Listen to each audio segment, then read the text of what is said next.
And when we can start to understand that the fear is the path, and as long as we're obeying by the belief or the existence of that, where the fear is coming from, it will always predict the path.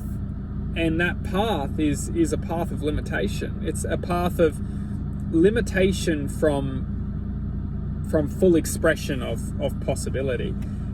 Because truth being, when we're fearful, we're limited to that aspect of potential. Now, there's no reason to be fearful when we are born with infinite imagination or infinite expression of existence. We can use our instincts to be rational and to be intuitive. We can use our instincts or our intuition to allow us to gauge a sense of reality. We don't need fear. Fear is this false identity that we all accept, but there's no need to accept fear. We need to accept the reality that we have been programmed to accept fear, and to move forward into a infinite expression of ourself is to really come back to the sense of what are we afraid of, and what is programming our point of attention to accept this. Because we don't need to be afraid of anything. We need to be truthful. There's a big difference. When we're accepting our reality for truth, we can go with the acceptance of reality. We can be very true.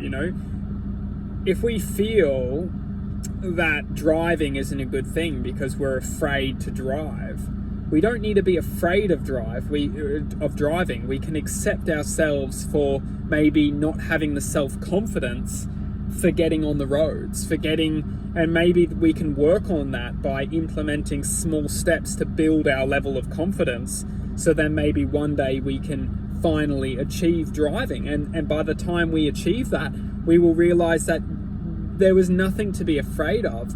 All I needed was to implement some steps in between, the quantum perspective and where I am right now. And that goes with everything in life.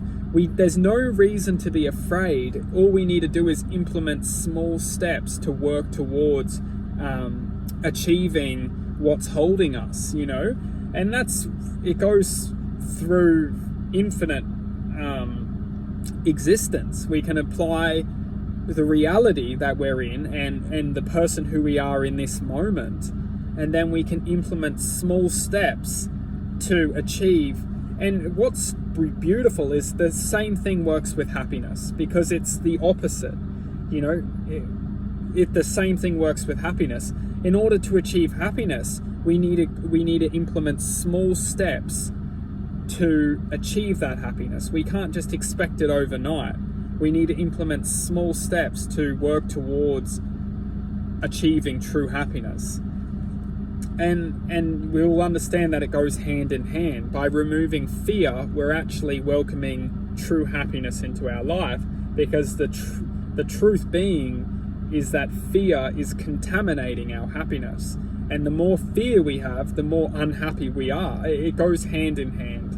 And the more we release ourselves from fear, the more happier we become, because the more we start to be proud of ourselves, the more we start to accept ourselves, the more we start to welcome ourselves into the true self. And the true self doesn't have fear. It doesn't have worry. It doesn't have any point of restriction. It's a free flowing, acceptive, gratifying point of attention, which has an infinite ability to manifest and to imagine and to procreate a true sense of existence within infinite possibility or manifestation or imagination. So, truth being said is identify fear, and fear will guide its way to self-acceptance.